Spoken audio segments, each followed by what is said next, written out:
the only way you're ever gonna learn. You look back and it's all in the past. I'm dwelling on the thoughts I cannot say to you. If I don't stay to... Good evening, welcome to NUFC Matters with me, Steve Wraith. Geordies here, Geordies there is Wednesday night show. It seems like an eternity since we've done one of these live, but just the way things have gone with matches and people's vacations, holidays, whatever you want to call them, we are back and looking forward to getting our teeth into Newcastle United for the next hour. If you didn't have a chance to catch it, watch it after this. How does financial fair play affect Newcastle United? Well worth a watch. We went over the Swiss Ramble tweet, which I promised I would do at some point. Finally found some time to do it today. Ben Jacobs popped on for 45 minutes to give us his views and version of it. And to be honest, it makes a lot more sense after doing that today. So if you want a 45-minute guide to financial fair play and how it affects Newcastle, pop onto there and give it a watch. Don't forget, Ask George is part of a regular feature on this show. If you've got a question for George, we'll ask it halfway through, and we'll also be looking at somebody's first game as well. So plenty to get our teeth in to tonight. And I guess we could start with VAR because everybody still seems to be going on about it.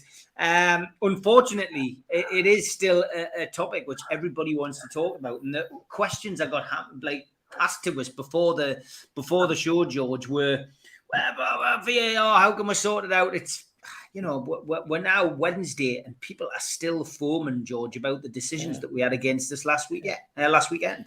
Well, not just last weekend, last week, a series of decisions that have cost us a lot of points.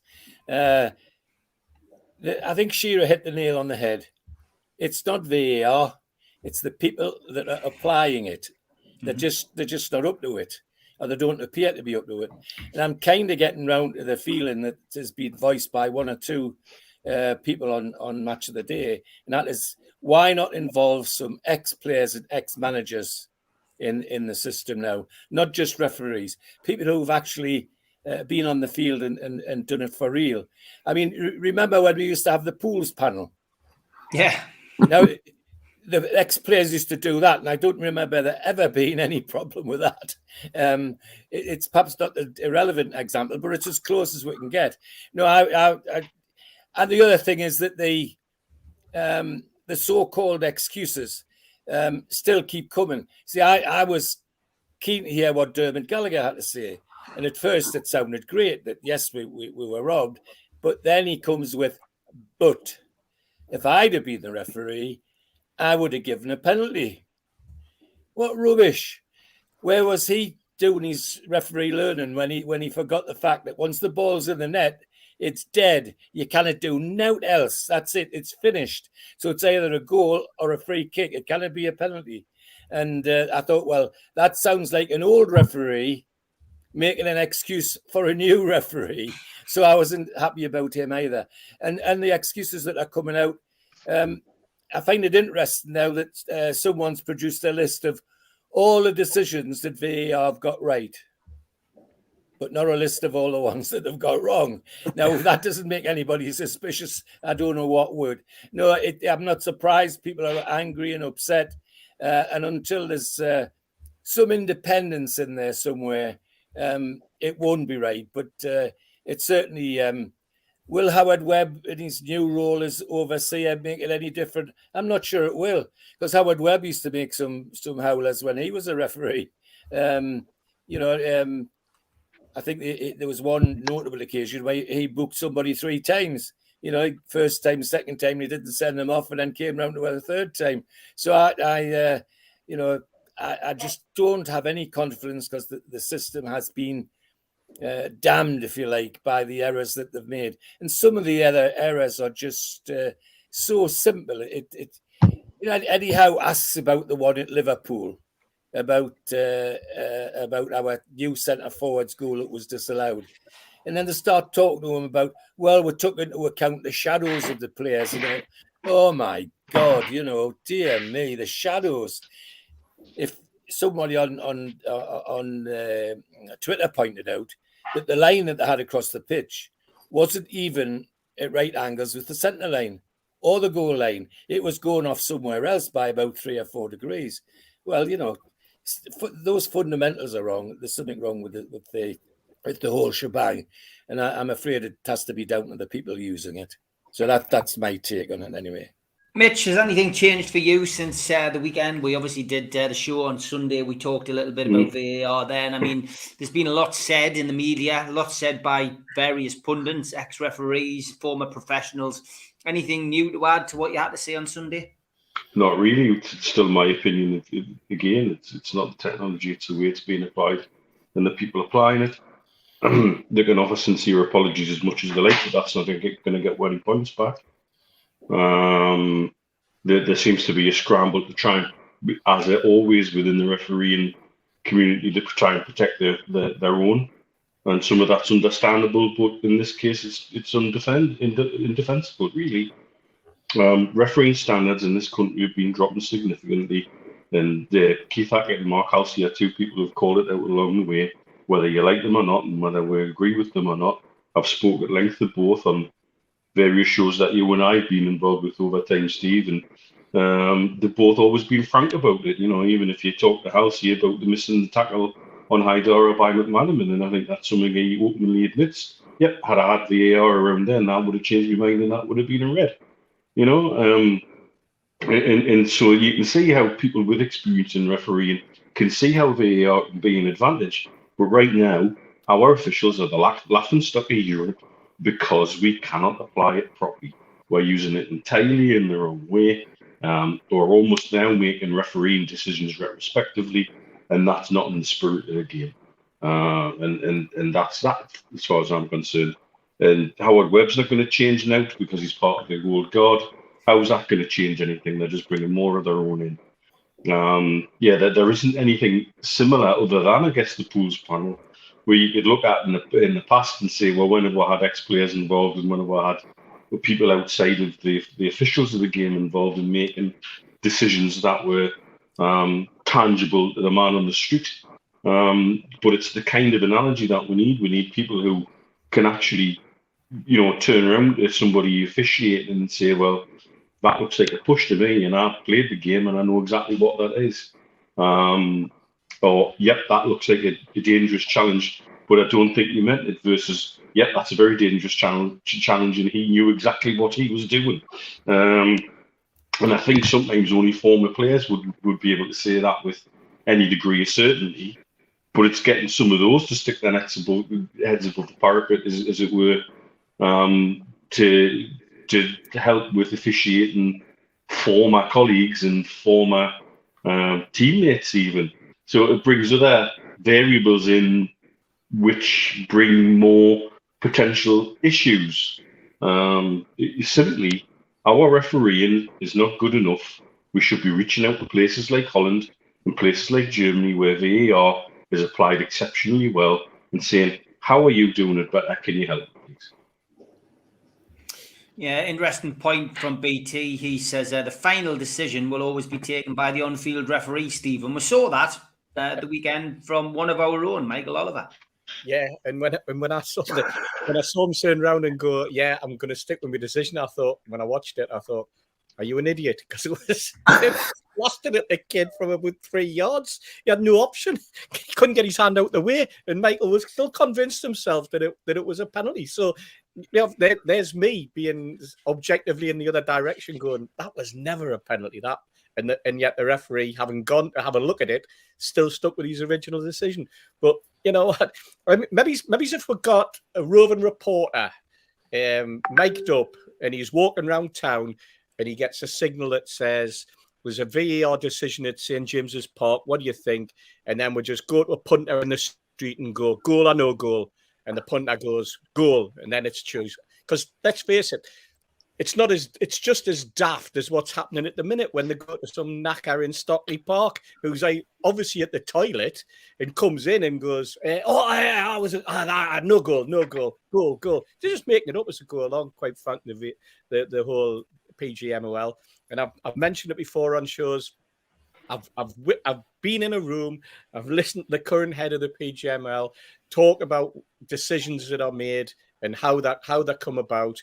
and I witnessed the bias from the man on Newcastle United, and it's carried on. It was last season we had issues, and then this season we had the Longstaff foul that wasn't given where the shirt was pulled as well. And then Wolves, the Palace one that we just saw last weekend, Isak's goal in midweek last week. You know, giving it because he wears a size 9 and the kid wears a size 6. You know, that's basically what that came down to. And then we had the John Stones against Falcon Shaw. Their decisions that went against Newcastle cost us points. And it'll just carry on like this. And Neil's right. They'll bring Webb in. And Webb, you know, got to remember Webb. You know, he was in the pocket of Manchester United for years and years when he was a referee. Not going to get anything better from Webb. He's not going to come in as some sort of messiah. So it's just going to be one of these things that's going to frustrate us and frustrate us and frustrate us. And people say that it evens out into the season. I don't know whether it does or not. Quite frankly, it's passed me by, and I'm just waiting for the next game. And I'm just glad I'm not a Crystal Palace or a Brighton supporter who've just had a game called off for a real strike because they kind of get 41 miles. Which game is that, Steve?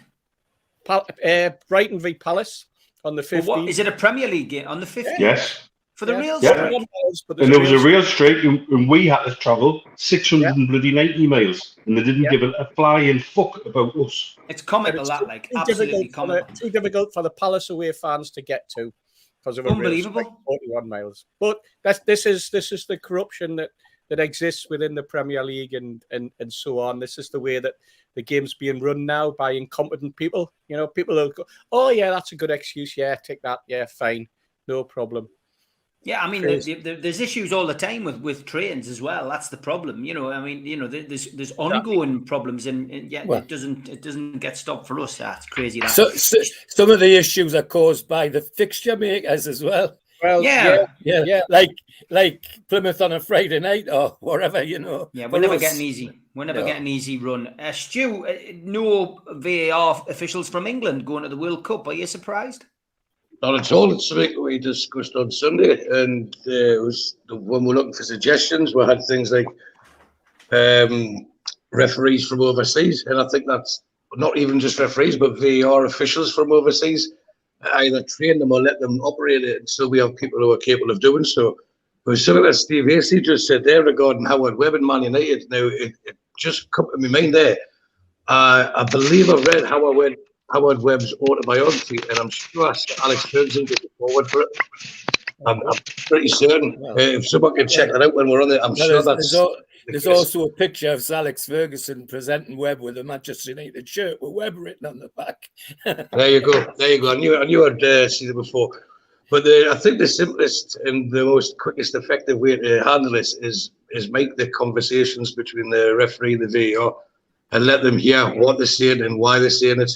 And at least then there is some accountability. But when there's been calls this week to bin a VAR altogether, that's just like giving in, isn't it?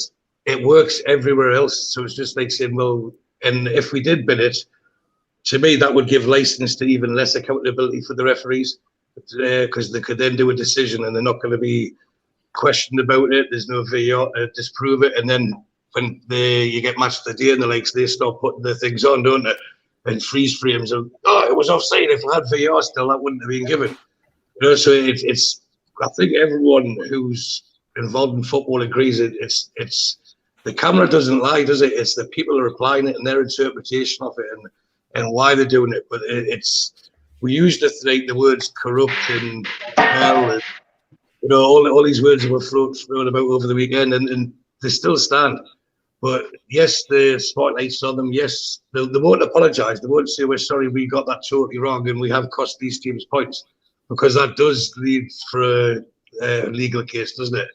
So now it's like, yeah, we are making errors, and we're going to we'll dress ourselves down. Sounds like a Steve Bruce conference, doesn't it? We'll have to dust ourselves down and we'll go again.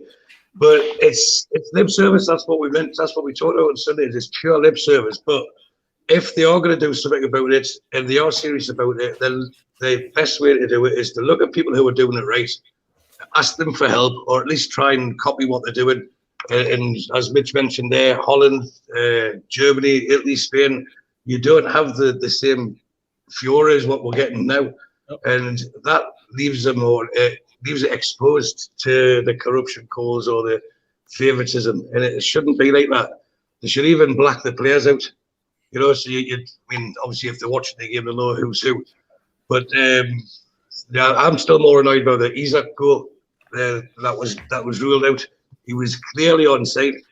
And the fact that they said the word sure, so we'll go with the shadows. The rules are quite simple. If they're not sure, it goes with the forward, and the referee's decision stands. And that was a goal. Yeah, so, and the frustrating thing was they did that with Rashford the previous week with Manchester United. You know, they only brought Andy Marvin in when it was involving Newcastle. What about the rule of the linesman as well? What about the rule of the linesman? Why do it? Why are we going to review that? Why let's review the role of the linesman stroke assistant referees, because quite frankly, their role in the game at the moment is redundant. They have nothing to say. They don't even do throw-ins. They can't spot an offside properly. They can't even identify a foul throw. They can't identify when a foul happens 3 yards in front of them because they took the look they're refereeing. Oh, I didn't see it, and they leave it. And we all know that there are referees out there who, before a game, go out and say to the linesman or assistant referees, "It's my decision and my decision final. I don't want you making decisions on my behalf." And I remember a TV program where they did that, where they actually had the guy sitting there, and it was one of the top referees at the time, and he said, "I don't want you making decisions. My decision." The role of that official, those two officials, should be made redundant as well. They're pointless. Yeah, no, I would agree. Steve, what was your take, Steve Wilkinson? Well, I go back to why VAR was first brought in, because I think we went to on like the Match of the Day in Sky. There were some absolutely blatant errors by referees that were highlighted over the years, and you know, there was a need for the possible use of video technology to help them. And the reason it was brought in, nobody's mentioned this expression tonight, but that was the whole thing at the beginning: clear and obvious. When there's a clear and obvious error being made by the referee. And they said also it would take about 10 seconds to sort out, because everybody had the fear it would take many minutes, which it does regularly, even 5 minutes where you're waiting for a decision. So I go back to that and say, well, if it's not clear and obvious, and we're talking about just two incidents of the many that we've talked about this tonight, is it not clear and obvious that somebody in Wolves player has got a hold of it was Longstaff, wasn't it? Yeah, Longstaff shirt. It's absolutely clear and obvious. It's just about off his back. That's clear and obvious. It wasn't clear and obvious that Isaac was offside last week. When you're having to draw lines and you ultimately decide it's a bit of the shirt or a toenail or a shadow that is determining whether he's offside, that's nowhere near clear and obvious. And I, you know, whether that's how they're interpreting these other countries, as Stu was mentioned already, we've got to look at how they're applying it in those other countries, because it is to the advantage to use technology where it's going to help. But there's been more controversial incidents this season than there ever was going back over the years before VAR was brought in. So I'm concerned that it's ruined the game. You know, nowadays when you're at the match, you saw a goal being scored, and the first thing I did, suppose it was I'm in the just into the Gallagher half, and whenever there's a goal at the Leazes end, I'll look straight to see if the linesman's flag's up, and then if I don't celebrate if it is. But other than that, you usually expect it to be a goal, unless the referee was immediately had his arm in the air, and you celebrate it. Now you've got to wait for God knows how many minutes until VAR checks, because they virtually check every single goal. Okay, one or two have gone out in our favour. I think Almiron against Man City, for example. But by and large, it's gone against us, and you know, something's got to change, because it is spoiling the game significantly. Yeah, I mean, you know, but there is that paranoia feeling, I guess, at times. But I guess all fans feel like that on occasions. But I mean, it's done us a favour with Trippier not being sent off, you know, and those kind of decisions wouldn't have been reviewed, and you know, Trippier would have been off, and that's that. But yeah, it seems to be counting against us more and more. Al-Walid, this is a multi-billion-pound business. You know, the Premier League. It's supposed to be the best league in the world. Why are we getting it so wrong? Actually, I can't agree more with you, lads, and I wish if there is a way to make it better, and The problem is with the Premier League, they don't like, they prefer control. I like the idea of Stu. He said that it should be announced or being fan listening to what happened behind the VAR. But the problem is the Premier League. We know them from the cases, from the arbitration. Every case, they like the privacy, so they consider a VAR, which not just England, not just Premier League, even here sometimes. The VAR is control. It's a way for controlling a game if they want to look to some point and ignore some scenes. So this is a tool of control. But what we can push for, I believe, the fans regarding the Bijmol or the Bigmol or whatever it says, the Bijmol, the BGMOL. This one, I think they can. If we push for that to be reviewed every week for Premier League and announce it, this will make Premier League and if they do such a thing, make such a big mistake, they will make them stupid in front of the world. So they will avoid doing these silly mistakes or purpose, mistaken purpose. So I think we should push for announcement, like when they have confess about the two mistake of Newcastle and West Ham goals. This is embarrassing them big time. So I guess this is what we should push for.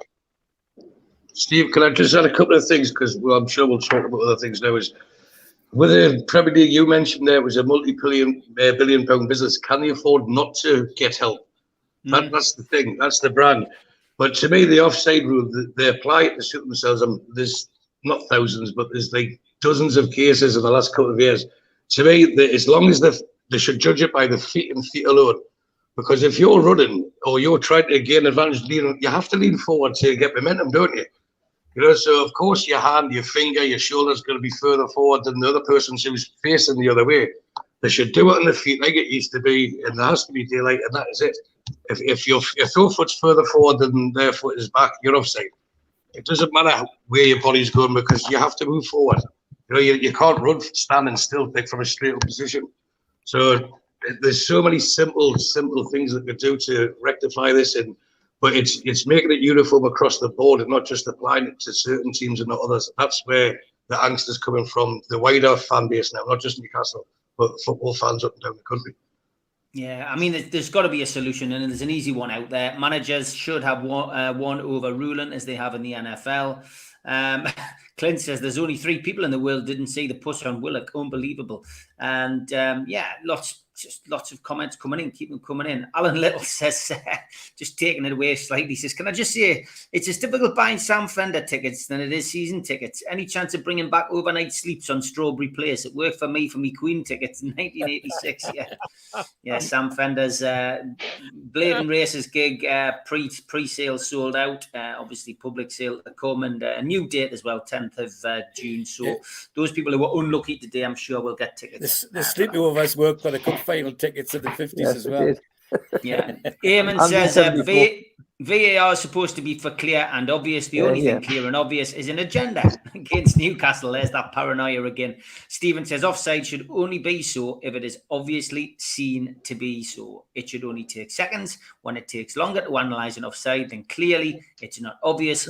Thus, not offside. Very good, Stephen. Can I just ask, wasn't there something at the beginning of the season that they were going to start playing back recordings? What's happened? But that's gone quiet, because that would have been the obvious thing to do on the weekend, is play back the conversation between Lee Mason and was it Salisbury, the referee? I think the big problem about the one at the weekend with us was that they didn't show the most important angle. Yeah. They didn't show all the angles. Right. Yeah.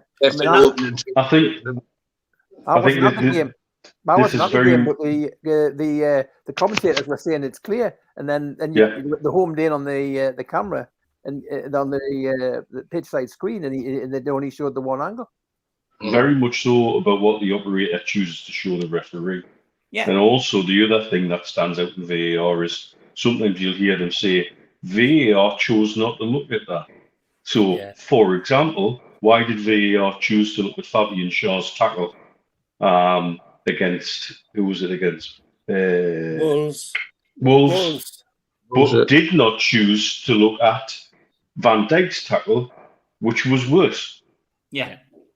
And so who's making that decision about whether you have a look at it? And I think this... Like the rugby. They were like the rugby where they go to the VAR, the linesman, the two linesmen and the referee stand in the middle. They have a conversation with the fourth man who's in there. He advises and he says, I think I can see that. Do you agree? And if they don't agree, then they stick with the referee. If they do agree, as you were, agrees collectively, carry on. And the fans hear it all, Steve. We hear it, yeah. we see it on the screen. Do it. And it's usually led by the It's usually led by the referee saying, "Is there any reason why I cannot give a try or whatever?" You know, Exactly. so he's almost saying, "This is the decision I'm going to make. Is there any reason why I shouldn't?" Yeah. The other thing that horrified me on about the Palace game was that referee, that was only his seventh Premier League game, and he's having to argue against the blokes at Stockley Park, who are all hugely experienced. So he's thinking, hey, if I get this wrong, they're going to hammer me, you know. Yep. And I think that was awful as well. So. Yeah, great to see the passion, as always, on this channel, in the chat and on the screen. Refs should only be approached by the captains. For example, if a captain is told by his player that he was shoved in the back, then the captain relays this to the referee. What happens at Man United then when they've got a on the pitch? Exactly. That rule was brought in years ago when Rooney used to win all the time, and then it got abolished. Well, on Sunday, every time the ball stopped, there was about 6 Palace players round the referee every time. Yeah, Butterbean says the whole attacker's body should have to be in front of the defender. None of this toe, carry on. And Captain Cleafheart says, somebody said the other day the VAR are taking so long because they're trying to find any excuse not to give decisions. And he totally agrees with that. And Ian Armstrong says, the rugby approach should be the model for football. Would benefit the referees as well. Rugby referees are really respected. And Derek says that the thing with the shadows and which way they lay depends on which way the light is shining on them. And it depends on how tall they are, Derek, as well. And at what angle the person is standing. I mean, this is all crazy. John Justice Allen says the new system, automated offside, is amazing. Could completely eradicate all the problems with offside, but it needs used properly, not by idiots. Yeah, I've seen the examples of that. And again, I thought VAR looked good. We were supposed to be having a problem-free game. It was going to eradicate all the problems. It's created more. If the game is more farcical now than it ever been. And it was a championship game last week where the goal line technology didn't work, and I think it was Huddersfield's game, and there was a goal which clearly crossed the line. But again, it wasn't turned on, and the goal hasn't been given, and that could affect Huddersfield at the end of the season. It's crazy. Automated offside being used in this week's Champions League games. Be interesting to see how that works. And Chipper says, surely if refs retire, they shouldn't be given a VAR job. Just retire, man. I would agree with that as well. Halfway through the show, only one question for George. Anybody's got a question for George, get back to us in the next 2 minutes. I'm going to go quickly through the adverts. Thanks to skipsandbins.com. Telephone 0800 25 45 25 3. Email inquiries at skipsandbins.com. Website www.skipsandbins.com. Easy, contract free, and pay-as-you-go waste collection. Thanks also to Darren Baldwin Funerals again with us this month. 304 Old Durham Road, Gateshead. Telephone 0191 478 2730. Email Darren at darrenbaldwinfunerals.co.uk, and the website is the same address. Garden of Healing Dispensary, CBD hemp and cannabinoid specialists, www.thegohd.com. And thanks to 3 Property who've come on board with us this month. They are Property Investments who specialise in sourcing investment properties for their clients who are looking to invest in the Northeast. They offer a full in-house service from sourcing the deals to managing the properties for you. They've done over 100 plus deals in the past 12 months for clients all over the UK. Give the guys a follow on Matty.patter_Northeast Property and Phil.reed_Northeast Property, or give Phil an email at phil@3property.co.uk should you be interested in getting a good property deal. Thanks again to Mr. Vicky's Sauces, handmade in Cumbria. You can find them at mrvickys.co.uk. Telephone them on 01768 210 102. It's been a busy time for them, but they are going to send us some sauces. So me and Steve Hasty on a Friday night can try them. But don't worry, Steve. I've got some special beer to water it down as well for you, to wash it down. So I will get that over to you before we have the sauce test. Mitch, I don't think Mitch will get it in time. Big thanks to Media Arts as well. And thanks to qtechshop.co.uk, the makers of pool tables and snooker tables in Walls and Newcastle. Don't forget, you can subscribe to the channel. It's free. NUFC Matters logo in the bottom right-hand corner. Just put your mouse over that and click on it, and you can subscribe. We do 7 shows a week. Hit the thumb up to like the video tonight and click share to your social media, like Paul Gallant has done tonight. You shared it all over the place. Big thank you to you, Paul. Looking forward to having you on the show on Monday night with me and Joe. We are available as a podcast as well on iTunes, Spotify, and the rest, which means you can listen to us on all your devices or in the car when you're out and about. If you want to help the channel financially, you can click join and make a small donation, or you can pay £25 one-off fee and get a cup, a pen, a membership card, and a scarf, and entry into the monthly draw. That's courtesy of QTech. You go to nufcmatters.com and click membership, or if you've got a smartphone, put your camera over the top of the QR code and it will take you straight there. We do send out free car stickers to everybody who subscribes. Just email John at nufcmatters.com and he'll post you one out. Don't forget, we support the food bank on here, NUFC fans, foodbank.co.uk. The match day bucket is virtual. It's there 365 days of the year, and you can make a donation, and every penny counts at this moment in time. We've also got this shirt up for grabs on Twitter at Steve Wraith. Just place your bid underneath, courtesy of Gemma Summers. Thank you for donating it, Gemma. There is 2 of these. There's one small one and there's one extra large one. Anybody wants to bid, then get yourself to at Steve Wraith. The post is pinned and you can make a bid. We'll announce the winner of that on Friday. Get yourself over to football prizes as well. Only a couple of tickets left for the Alan St. Maximum signed and framed shirt. And don't forget, we are having a bit of a get-together on Friday, the 7th of October at the Irish Centre. Tickets are £2 in advance via nufcmatters.com. It is the official 1-year anniversary of the takeover, and me, Steve Hasty, Keith Patterson, and a few others will be getting together to have a bit of a shindig down at the Irish Centre. It'll be great to see everybody get along there and put a little bit of money into the food bank again. Okay, it is time for our first regular feature, and it's a very simple one. It's Ask George.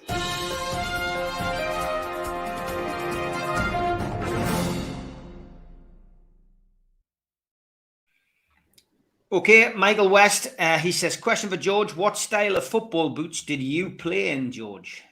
Oh, they were more like working boots, miners' boots. Heavy leather, up over my ankles, with huge leather studs hammered into the bottom of the boots. And if you lost any of the leather off the studs, woe betide anybody that you caught because you left your mark. Well and truly, I've got a few marks on my thighs, which are like tram lines, and that's where they're from the boots. And actually, it's an interesting one for me personally, because when I was coming to the end of playing at school, a friend of mine had a brother who was stationed in Germany in the army, and he got sent home 2 pairs of football boots, one for himself and one for me. Well, they were more like slippers than football boots. They were beautiful. They didn't have the protection on your ankles, so your ankles always got knackered when you played. And they had nice padding inside. The boots that I wore were just rough leather. But once you went to St. James's Park, I'll give you another one example about boots. At St. James's Park, they always give you boots that were a size small than you should wear. Then they made you put them on with a pair of socks. And then they sat you in the boot room where there was a big boiler where there's hung the strips. And you put both your feet in a bucket of warm water and sat there for an hour. And then they did that again the next time you went to St. James's Park. And by the time they finished, they fit like gloves, but it knackers your feet, as I can confirm, because my feet are a hell of a shape now, and I'm sure that's one of the reasons why. So there you are, that's boots. Okay, well, I've got a few more questions. We'll get through them quickly. Tom Dixon says, question for George, how many times did he get sent off, George? Once. Once. That was a Yeah. simple question. Well, Simple question, simple answer. Well, the circumstances were strange. There was a local referee called Hennessy, who was the Football League referee. But when he wasn't doing Football League, he used to do local football. And I was playing for the juniors against St Mary's Boys Club up at Rye Hill. And I went to protect the ball, stop them taking a quick free kick. And I kicked the ball away. And Hennessy took, what's your name? I'd given me name. And I said, Harry Seacombe. That's what I said. So he was quicker than me, and he said, right, get off, Harry Seacombe. That was that. So that was the one and only time. And Butterbean says, ask George, what should the punishment be for simulation and diving in the game? Should it be a red card to stamp it out? Would be for me. It's the most cynical way of cheating in the game, in my view. You're deliberately trying to rob the team of advantage, but also you're hoping that you'll get the person that you're simulating against, get them a red card or a yellow card. So I think they should reverse the thing and the person that's doing the diving off. Okay, last two questions. Alan Little, has George kept many of his old Toon shirts? And if he has, what's the most valuable or precious to him? No, I haven't, because obviously the shirts belong to the club. However, I have got one shirt which is very precious. So that's the one when I took the lads to a cup final in the Borders, a Toon shirt with my name and number on the back. And that was me gift for being the chauffeur for them for the whole weekend. So that's quite precious. And last question from Chippers. George, do you think that the FA should just hire VAR officials as well as referees, so have them as a separate entity rather than having ex-referees doing the job? I'm not, as you've heard, I'm not keen on the ex-referees have had their chance and blown it for me. I certainly think I'd be looking at possibly ex-players and even managers who have got a lot of experience in the game. I'm not sure. No, I would go for ex-players or ex-managers rather than taking it out of the game. Quick answer on this one. Any black and white footage of you playing, George? Not video. I've got some still photographs of us playing, which I could let you have, Steve, if people are interested. Yeah. Okay, great stuff. Thanks for that. That is Ask George for this week. We'll have it again next time we are on. Elliot Anderson, let's start with you, Al Walid, on this one.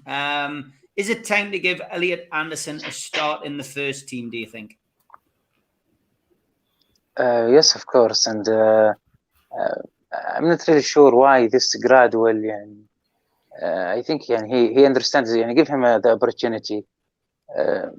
Enough with gradual practice. I think the boy is ready, really. If he came into the squad, into the team, sorry, who would you replace? Do you think Joe Willock or Almiron? Joe Willock, because Joe Willock, I'm sure Joe Willock have much more to provide, but maybe he need to be if you put him in the starting lineup, so that means you are happy with his performance. And I'm sure Joe Willock have much better than what he gave us so far. Okay. Steve, we've been down this road many times as Newcastle fans, haven't we, with young prodigies coming through. I mean, the names trip off the tongue, I guess. A lot of them are strikers. I mean, Paul Brayson was the one that I remember who I thought he was going to be a class act at Newcastle, but, never worked out. That was when I was a lot younger, of course, and you see these players coming through. Ian Bogie, who got the New Gaza, wasn't he going to be the New Gaza nickname? And, it's full of them, isn't it? But we've got a good one here coming through. Yeah. I think when is the time to chuck him into the mix? Well, I think the person that you've got to look at is how he was managed is Phil Foden, who was even younger than Anderson when he started to be on the scene. Everybody's demanding him to get games, and he was gently brought in, but he did start in many games as time progressed. And I think it's certainly worth giving Elliot Anderson a chance. I know you said it. I think you went talking to Ross last night and saying the Bournemouth game. I'm not sure I would pick a specific game. You know, why not throw him in on Saturday, on Sunday against West Ham? He's not gonna be more comfortable playing against Bournemouth, a game that we definitely should win, as opposed to putting on a performance at West Ham. And sometimes away from St James's might be a better way to do it, rather than giving them the opportunity in front of his own fans, in case he does get more nervous on that. But I certainly think it's worth giving him a start. It's a shame it's a while away till the next League Cup, because I think that would be another chance to get him in. I think it's the World Cup that's caused it to be put back. Usually you'd probably have a one the next week or so, but I think with cramming all the European and things in, it's for the World Cup, it's back in November for that next one. But I would give him a start. I would even try him on Sunday. In position wise, I would put him.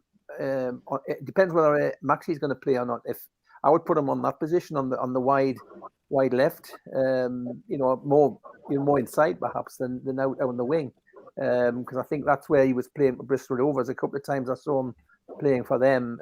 I think that last game 7-0, he seemed to be coming in from the left, and he was doing that for us on the games he's come on. So that's where I would put him if there was a place to get him in the team. But I suppose there's a chance that ASM will be fit for Sunday, and he would be expected to play. Stu, your take on giving the young a start? I mean, do you agree with Steve that, is Saturday a good opportunity just to stick him in? Or, Eddie Howe, do you think he's going to continue with this kick gloves approach? No, I don't think we should bring him in. Look, he's coming on in cameo roles, as the phrase is. He's got no fear. He's good. He's very good. He knows he's good. He's a precious talent, and we need to look after it. I think we've got the right manager that will bring him in. You don't want to become like, imagine he played on Sunday or Saturday after against Bournemouth and he's a man of the match. It could be too much too soon from him. He needs to be blooded carefully, and that way we'll get longevity out of him. And that's just my opinion. I think the best role for him at the moment would be to be what they're doing with him, make him an impact sub and gradually raise the minutes he's on the pitch, which gives him more time to get used to the dark arts of the Premier League. And when you asked Alvleed the question, like, should it be Willock or Almiron or possibly ASM who he should replace? I'd keep him as a substitute, but strangely, I believe that's Willock's best role as well, as an impact sub. And he's shown that time and time again. And I think he does his best work for the team in the latter parts of the game anyway. So if he comes on as an impact sub, but this is why I think they were all out for, as we know, Madison. And then they could replace these people with, this is what we're talking about, the gradual process through the windows. You'd be bringing people like Willock on instead of, people like Jacob Murphy on. It's the next level. And this is where we're aspiring to. My biggest worry about is not playing, is Scotland not picking him. I know he's played for them, the 21s, he's played for the youths and everything else, but until he plays a full international, Elliot Anderson's can be grabbed by England, can't he? So I'll be on the phone to JC after this and see get him into the next international games. They need to get him playing when he's good enough. I mean, we all know he's good enough, and I'm sure they're all fully aware of him. And he's got such a great future, and I'd be hesitant to risk wasting it at this stage when we know we've got quality around him anyway. Let him come through, let him get his head, and then eventually his ability, his quality will shine through, and he'll be in the team on merit, not just because he's a local lad that we're all wanting to play and hang our hats on. Let's not give him too much expectation. Let him get the place on merit, and once he's in, he'll stay for a while. Similar like what he did with Bruno as well, but on a longer scale. With a name like Anderson, he should play for Scotland as well. It's the 8th most frequent name in Scotland, Stu. Well, he is. He plays for the under-21s. He's played every level for Scotland. He just hasn't been picked for the first team yet. So, as I say, hopefully the next round they get him in the squad and get him playing. Steve, would you like to see Anderson in sooner rather than later, or is this the way to go? Just, bring him on slowly. I think it's the way to go, actually, to be perfectly honest. I think his opportunity will arise. We've got a glut of fixtures coming up until the break for the World Cup. midweek games, a game and then on a Sunday and then a game on a Saturday, a game on a Wednesday. I think his time will come. I think Eddie is going to be gradually evolving that team. I think he's gradually going to be looking at the way the team plays. Now he talked about playing, looking forward to the time when he can play Wilson and Isak in the same team. And I think at that point, you may also see a refreshing change of perhaps Elliott getting an opportunity. But I think it'll be more to do with a change of formation. Maybe he's not going with the three up front, or as he tends to be, the 4-3-3 with the two wide men dropping back. I think if anyone's position is in doubt, and I agree with the comment there, the one in the midfield who's been a regular this season who probably would struggle is Willock. If there was somebody going, I can't see him coming in and taking ASM's place unless he's injured. And I think for some reason Eddie likes Almiron with all the work that he does.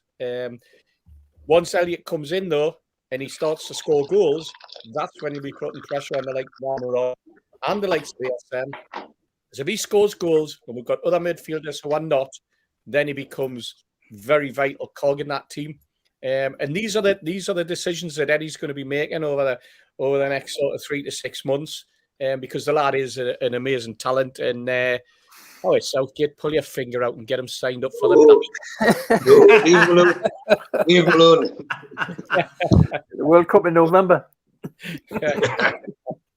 Mitch Anderson, he's really making an impression. Somebody made the point though about fans being fickle, and he's, 1 minute he's the darling, next minute he's awful. I mean, the Geordie Maradona is what people are calling him on the terraces at the moment. But it is good to have one of your own making progress, isn't it?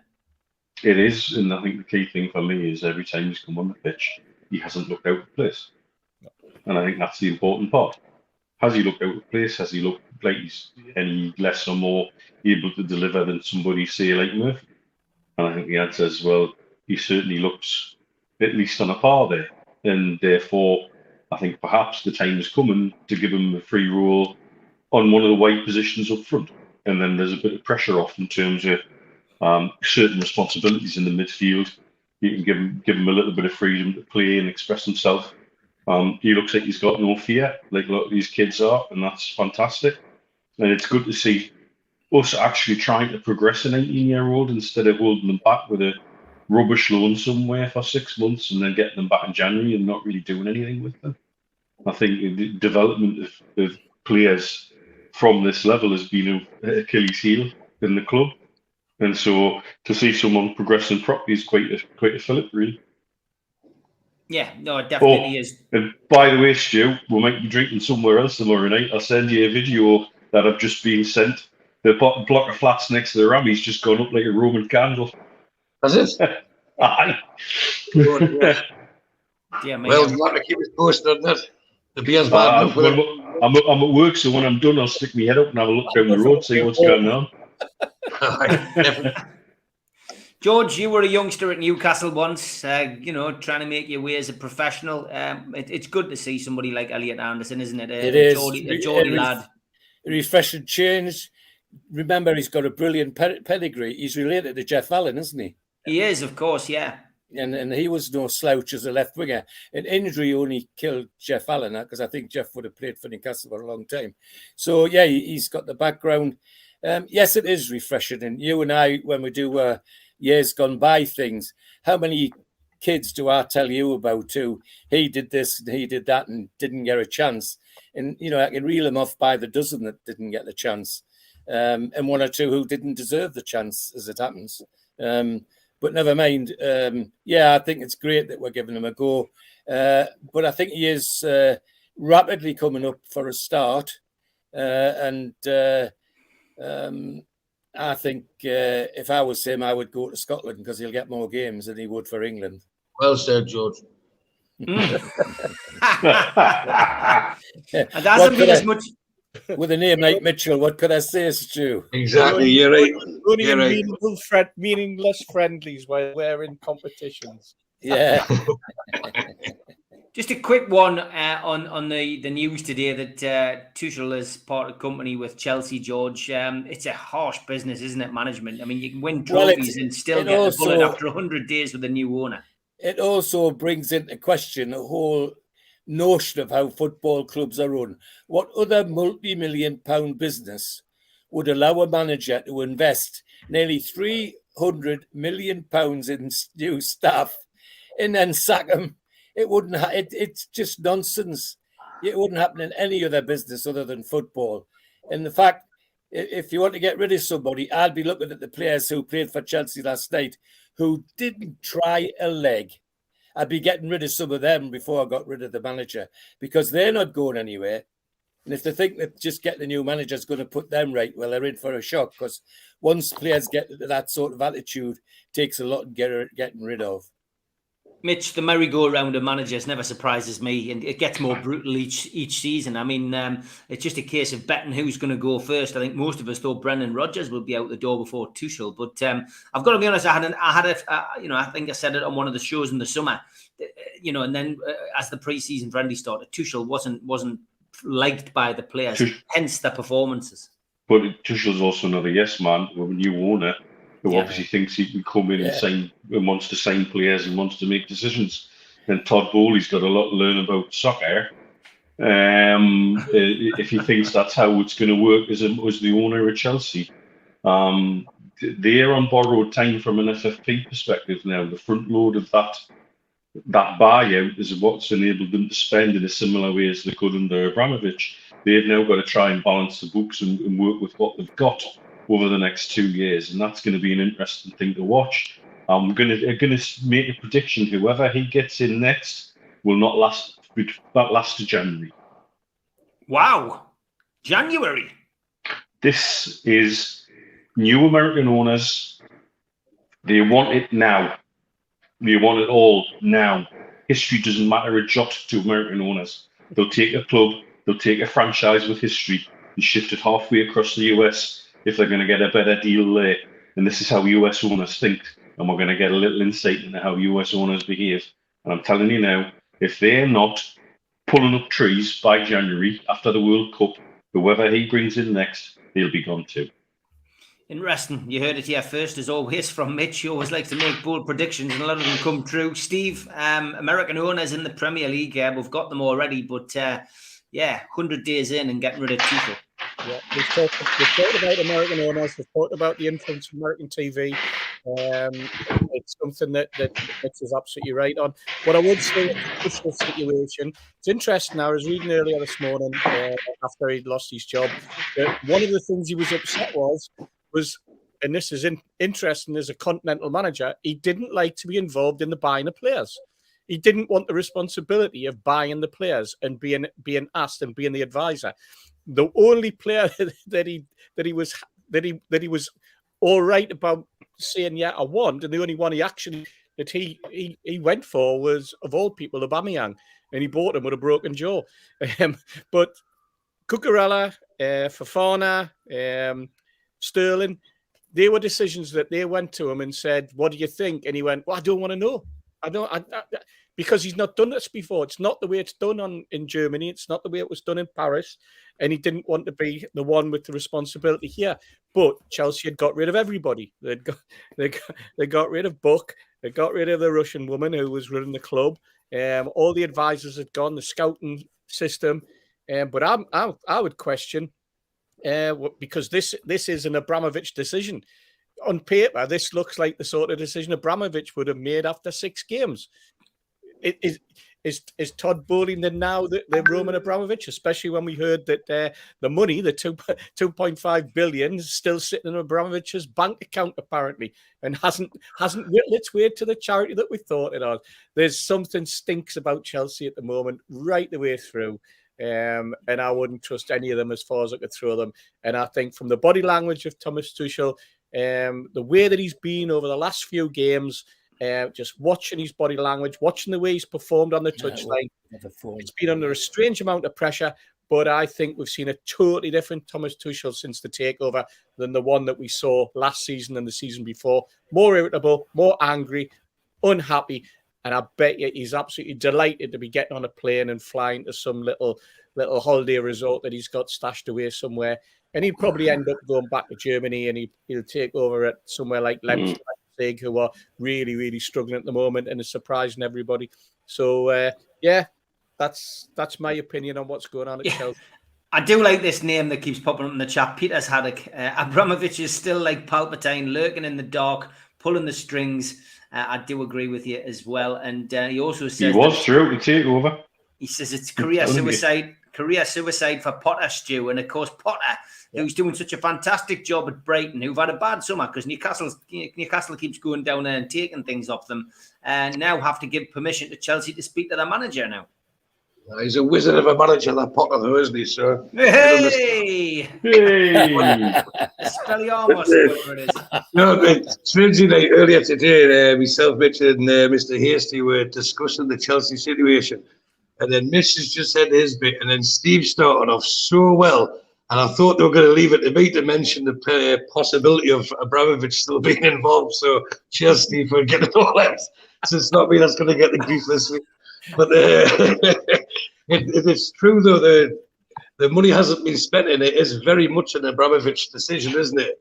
And it's knee-jerk. I want it, but the Americans are like that, as Mitch said, but I want it now.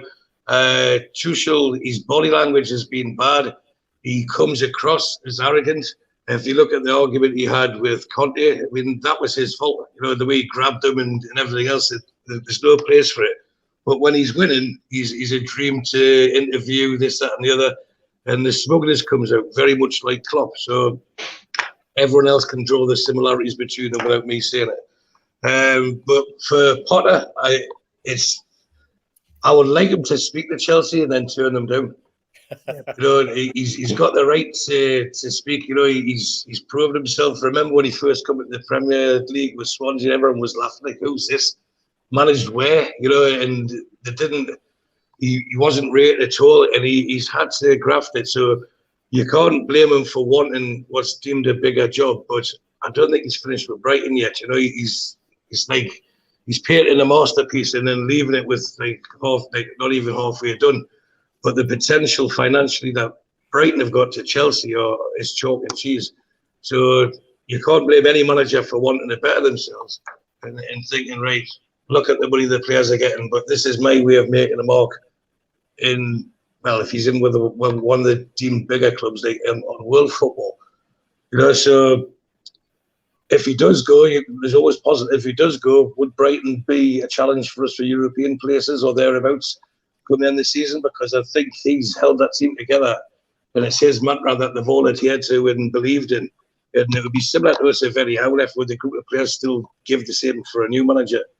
But I don't think we need to worry about Howe going anywhere. He will see this job through for as long as possible, and he's got the bug for it.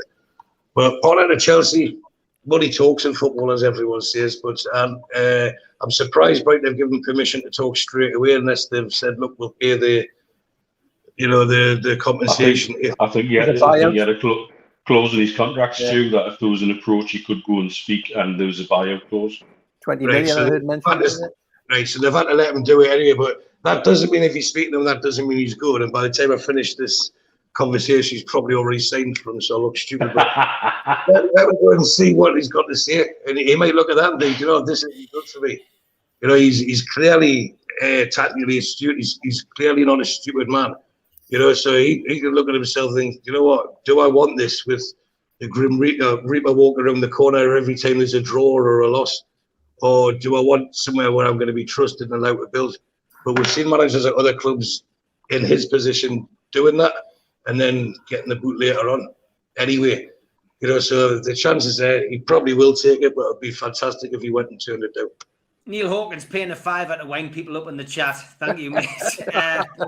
Thank you for that, mate. I will say thanks for giving us that, mate. But Newcastle have confirmed they've reluctantly given Eddie Howe permission to speak to Chelsea. I don't believe it was brought here, Steve. I do not, exactly. Dr. Cynic, I'm not visiting him either, mate. But Neil, well done. Thanks for donating the £5. Steve Wilkinson, your views on this merry-go-round of managers? Yeah, well, I think I'm interested to see what Potter does, because I'm like Stu. I think I would great to see him turn it down, because I think it's a poison chalice. You know, that they do want instant success. If you look at their history in the last few years, all right, it was Abramovich then, but yes, is he pulling the strings still? It's you know, I would fear that they want him instant. He's going to inherit some difficult players to manage that he's taken on. He's developed Brighton over the years. Admittedly, he's lost Dan Ashworth from the squad, and you know, I don't know, but the culture seemed to be right at Brighton. They've actually probably played better football this year than they did last year when Dan Ashworth was there, and he wouldn't be involved in any of the buying over the summer because he was on the gardening leave before he came to us. So you know, they've done all right to keep on going and get a good start to the season. So I hope Potter turns them down tomorrow, and you know, nothing like one of the teams at the top having a crisis to help us in the future. So that's what I hope happens, and Potter doesn't just think of the money, which undoubtedly he'll get more money at Chelsea than he would at Brighton. And if Mitch is right, he'll get a cracking payoff in January, which is good for his bank balance. But he doesn't want to damage his CV, so I would stay at Brighton and try and get them, you know, which he's obviously trying to do, is get them into the same positions we are, 6th or 7th, and get into conference at least. Yeah, can I just, before you go to our lead, Steve, can I just say that let's not forget that it's been 100 days since Bowley took over. I guess he never watched any Premier League football last season because Graham Potter's Brighton were the draw specialists of the league. They went through a shocking run towards the back end. And so they're making out this big thing about Graham Potter. And let's face it, Graham Potter's lined up for the England job as soon as Southgate fails at the World Cup. And then he could have stepped in and he could have revitalised England. But if he goes to Chelsea, then fair dues. But I think this is like the Americanization. I don't think they've twigged on. You watch Potter last season. Yes, he might have grown a decent club, but they were the draw specialists. Yeah. I will lead your views on this. Just here we call him Tuchel with a different letter. Tuchel is Tuchel, and actually when he, it's really surprising because I remember when Chelsea Lambert been lose to Bayern München in London 3-0 in Champions League. After that, the next year, Tuchel, he just came, and in a few games they make them the Europe champion and World Cup champion without any changing any player in the team. So he just have this team and make them heroes. And when he started to bring Lukaku, I think that was really first mistake. It's weird when he get the players he asked for, the team get worse. And as speaking of being arrogant, really he was. And I always watching him, and I see he wasn't like that. He getting worse and shouting to the players. I remember once he shouted on Alonso for something for just a mistake. So that was and with the new owners, this is this is me. Not that surprise with the new owners they get. And I just read the story about the reason was Cristiano Ronaldo, because the owner, American owner, wants Cristiano, and Tuchel says no, he will ruin my dressing room. All this news over Germany, so I think it's right. That was the big break for Potter. I think he should go to Chelsea, but on his own conditions. Pochettino seems to be the big favourite. I think he's been waiting for an opportunity. Lots of names getting chucked around, but I think Pochettino, Lampard, I'd say, was an outside bet. Can't see Rafa ever going back to Chelsea at all. Okay. Would you go for Zidane? Possibly, yeah. It's another name. It's another name to chuck in the mix. But I think Pochettino should be the favourite. Like, I think he's been dying for a return to the Premier League, and I think he'd be up for it. He's worked with a dodgy owner before, and let's face it, at Spurs. Okay, finishing off with my first game.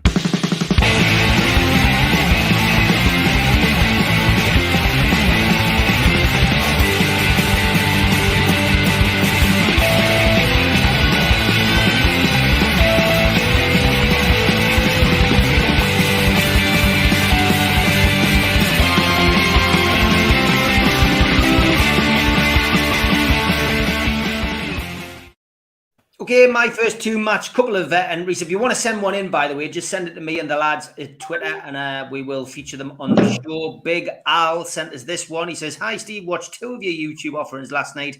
Very impressed. The guy doing the 1950s was good." That's you, George. My first Toon game was Borough in 1954. Jackie missed a penalty. Super Mac I knew well, working for Metal Radio when I commentated for Toon games. So Big Al, thank you for that. And yeah, Jackie Milburn missing a penalty, George. I think we covered that in that show. We did, yeah. Yeah, fantastic. Great stuff. And the second one tonight is from Alan McKenzie, who I think is in the chat tonight. It says, my first match was shortly after my 9th birthday. My granddad, Dave McKenzie, took me to St James's Park to see the Toon play Spurs, which was an eventful 0-0 draw. Some greats on display stood in the centre paddock. It's in the veins. And of course, Bill Nicholson was managing Tottenham. Yeah. And Joe Harvey was managing Newcastle. And Stan Anderson, I think we covered the game, or we're about to cover the game, I think, next week, was playing in that game as well. So if you want a bit of an update on those kind of things, tune into Those Were the Days with me and George. But please send in your first games. It's always interesting to hear who you first watched as a supporter. And yeah, keep them coming in. And we'll finish up with Chris Banks' advice to Potter. They call her Natasha when she looks like Elsie. I don't want to go to Chelsea. I think he says Potter shouldn't go to Chelsea. Yeah, good one. We'll get a quick prediction for the game of the weekend, not from Mitch and not from Steve, but we'll get it from George. West Ham away. How do you see it going, George? 1-0 to us. 1-0 to Newcastle. Stu? 1-1. 1-1. Steve Wilkinson? Yes, I'm 1-1 as well. And last but by no means least, Al Walid. Yeah, it's going to be VAR. I think it's going to be funny. So I think it's going to be draw to make them both happy. Great stuff. Great stuff as always. I'm back tomorrow night, 6 o'clock with Super Mac and Gibbo. Don't forget, give this a watch. How does financial fair play affect Newcastle United? I recorded it earlier with Ben Jacobs. Well worth a watch on the channel. But for now, it's good night. God bless. Take care, lads. See you soon. Bye, everybody. Bye.